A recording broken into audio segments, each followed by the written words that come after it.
Hey everyone, how's it going? It is I, the real Randy Chavez. I'm coming at you today with a VeVe OMI update video. Guys, if you're new, welcome. For not, welcome back. I love y'all. Everyone say hello to Dashi. Hello, Dashi. Commenting, liking, and subscribing is a free way to help support the channel. Non-free ways are Patreon and smashing that super thanks button down below. We have a bit to go over today. There's one thing that I want to talk about. It's going to be the main subject, and it's going to be VeVeverse. The NDAs have been lifted. People have been going off and showing off their showrooms. Most of them are really incredible. Now, is everyone going to be able to do these? No, a lot of these people have had several months, some even like a year and a half in order to make some of these things. And that's why they're great. I think there will be a little bit of people being a little disappointed, saying like, hey, I'm trying and I can't do this. It's going to take some practice. But we've had a very limited number of people that have had access to the VeVeverse and are able to build these worlds. Now that in the next couple of days, I think in the next like 60 hours, give or take, going to be available to everyone. And once that's available to everyone, yes, you'll get kind of the newbie people that come in and their stuff's going to look janky and okay. But suddenly you have access to thousands of people that'll come in, and there's going to be a couple of them. There's going to be like 1% that are going to be so freaking good at this. People that we never thought they're going to come RKO out of nowhere. And it's going to be amazing, and I can't wait for it. And speaking of the VeVeverse, we have the OMI community manager, Foster Hilt, saying, I think that the VeVeverse will be the single biggest catalyst to drive interest and engagement of digital collecting that the space has ever seen. With hundreds of brands and IP at your disposal, the depth of creativity will only be limited by imagination, and your future is bright.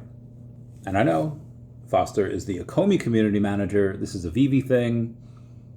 When OMI? Well, we have somebody that asked that exact question, and Foster responded by saying, OMI will be the token that powers the ecosystem and allows millions of users to acquire the items they love to create and show off their fandoms. You have somebody else going on and asking, okay, so OMI will be the exclusive currency of VeVeverse? Foster says, I'm referring to users buying and selling VeVe collectibles via OMI and NFT, and then using the collectibles inside of the VeVeverse. Oh, in a roundabout way, he does say yes. We have somebody asking, wait, so OMI won't be used inside the VeVeverse? I'm confused because you said before OMI utility is coming in the VeVeverse. Foster does clarify this once and for all and says, my statement was about OMI to NFT. His question was about OMI in the VeVeverse, and I clarified that my statement was about OMI to NFT. At no point was I referencing OMI in the VeVeverse, but it has been previously confirmed that OMI will have utility in the VeVeverse. I hope this finally clears that up, and I think it does. Will OMI have utility in the VeVeverse right away? I'm not sure. They might just want people to go in and say, hey, get used to it first, we'll add the utility later, and that's fine. Will the release of the VeVeverse affect the price? Well, the announcement did. It was up like 20% the next day. And then all the stuff with the Bybit hack and the tariffs and all that kind of came down, wiped out all the gains. It happens. It's crypto. But why is it going to be any different? Well, when they have utility, they won't just be a utility token. They'll actually be listed as a metaverse token across all these exchanges. Anytime someone puts in metaverse tokens over on CoinGecko or CoinMicroCap, OMI should be one of the ones that come up. Well, Chavez, I thought you said like years ago that OMI had utility. Why isn't it considered a utility now? Well, yeah, years ago, and even to this day, if you held OMI in the VeVe app, and soon to be Stacker, but if you held OMI in the VeVe app, you got MCP points, you got bronze tickets, you were able to exchange those things on VeVe for certain stuff. And they even gave you a free airdrop, pretty expensive airdrop, depending on how much you held, of an NFT for holding OMI. And again, a lot of these utilities will continue on with Stacker.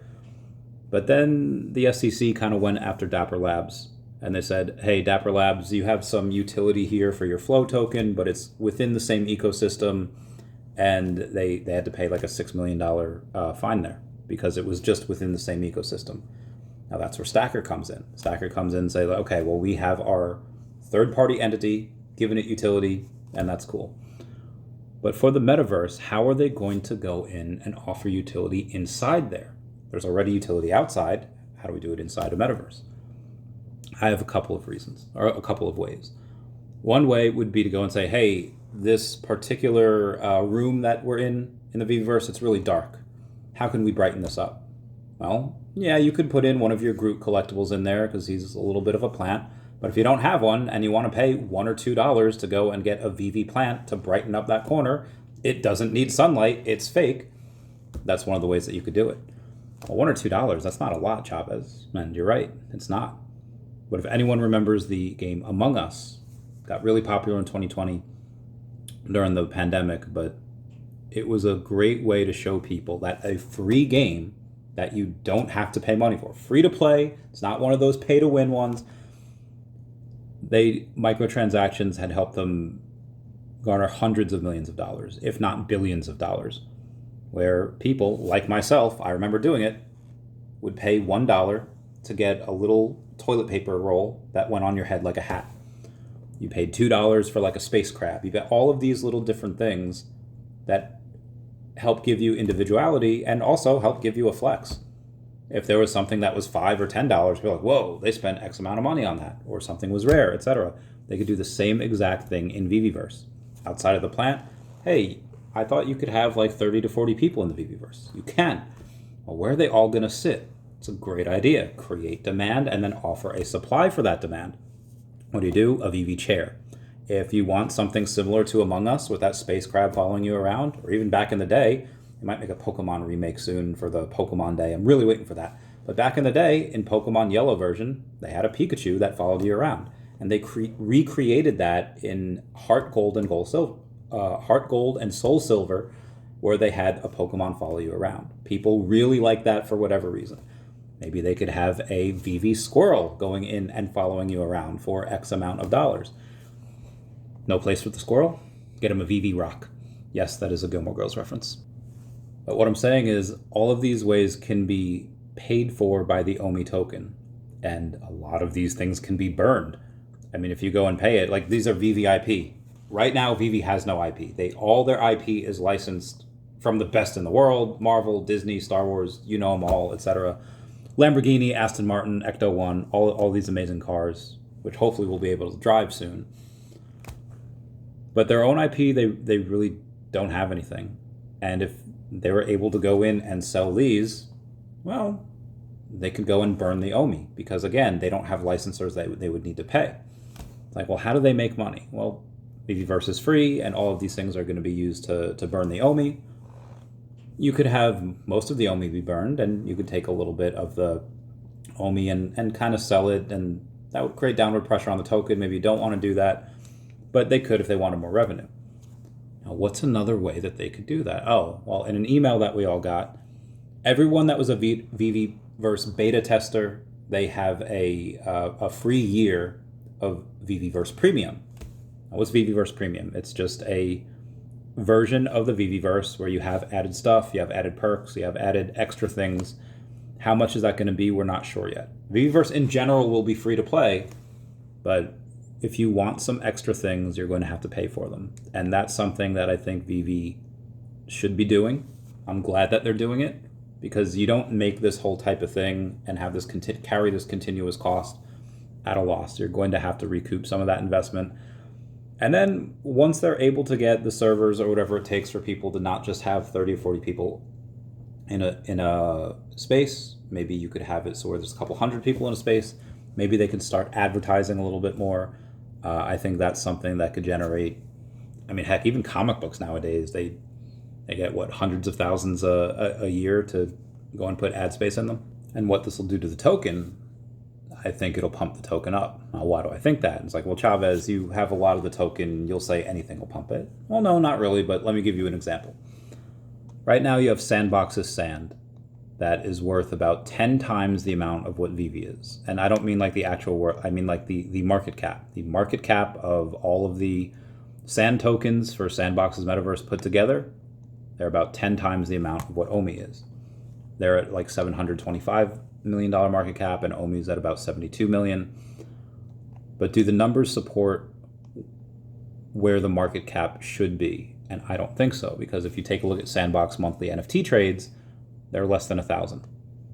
On VeVe, it's tens of thousands, probably even six figures, especially now that they have the VeVe Comics. That does so super well. I just did a video on that. Now, what about the monthly NFT volume? It's not great. For Sandbox, it's looking at, they'd be lucky if the volume traded is close to six figures. It's probably in the low tens of thousands. Whereas the monthly traded NFT volume on VeVe is well into the high six figures, sometimes even the millions. What about the monthly active wallets? Now, we've seen a sharp decline for all metaverses and all NFT projects, but for Sandbox, it's a couple hundred. For OMI and VeVe, it's several thousand, sometimes even tens of thousands. Discord members online, they're about the same. Sandbox has about 12 to 13,000, OMI and VeVe, same thing. Social media activity, it's pretty much the same. But they are not the only metaverse out there. What about Decentraland and their mana token? They're worth about $500 million. That's figure about 7, almost 8 times as much as OMI, right? Yeah, you're right. How do their numbers stack up? Well, Decentraland, their monthly NFT trades are about a fifth as much as Sandbox. We outperform them, the KPIs indicate, by almost 100x. Outside of the trades, the monthly NFT volume is well under, again, it's in tens of thousands. VeVe's over in the hundreds of thousands. Monthly active wallets, it's maybe 100. OMI and VeVe, like I said, several thousand each month, sometimes even in the tens of thousands. Discord members is about half of OMI, and the social media activity, same thing, about half. Yet despite all of that, the Sandbox has 250,000 holders. Decentraland has well over that, whereas OMI, they have less than 30,000 holders. For someone that has a more amount of users, the amount of holders that they have are very minimum. This is why I think they could do a 10x pretty easily. And this is also without really any exchanges. VeVe hasn't had OMI go on any new good exchanges in a while. One they actually lost was Bybit, because people were not trading the token. Now, I think people weren't trading the token just because NFTs are really not the narrative right now. I believe that does change. And again, as we get listed on a metaverse token, as Ben Rose goes on and rolls out his affiliate marketing program, as Dr. Profit rolls out Stacker and we get a couple more licenses, I think this trifecta of things happen and the token starts to move. We start to get a little bit more people to play with this, new money coming in. And this is without the narrative. When that narrative comes in, none of this is going to matter and it's all going to go crazy. Now, obviously, none of this is financial advice. This is just my opinion, and take that for what it's worth. Anyway, guys, that's it for me. Please comment, like, and subscribe. Comments are good for the YouTube algorithm. Everyone say bye-bye to Dashi. Bye-bye, Dashi. I love you all. Bye, guys. Meow, meow, meow, meow, meow.